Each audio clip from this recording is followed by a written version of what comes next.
Сәлем достар, бүгін мен сіздерге Pinduoduo приложениесіне төлем картаны қалай тіркеу керектігін көрсетемін. Pinduoduo приложениесіне кіріп, жеке профилімізге кіреміз.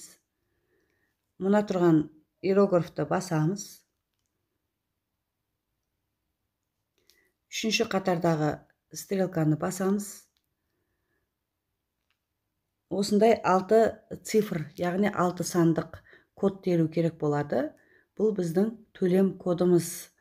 Әр сауда жасаған сайын осы 6 цифрды теріп отыратын боламыз. Сол үшін өзіміздің ойымыздан ұмытпайтындай етіп 6 сан тереміз. Астына түсіп, осындай картамыздың 16 цифрын тереміз. Қызыл пернені басамыз. Бірінші тұрған қатарға картадағыдай етіп, атымыз бен фамилиямызды латын әрпінде тереміз.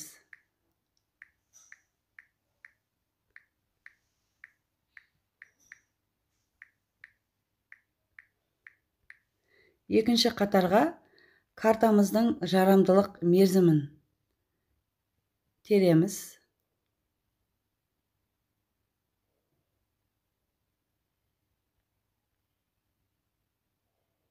Мұна тұрған иероглифті басамыз.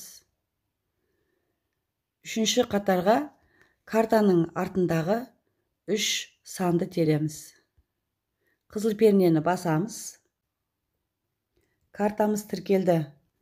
Көк виза көрсетіліп тұр.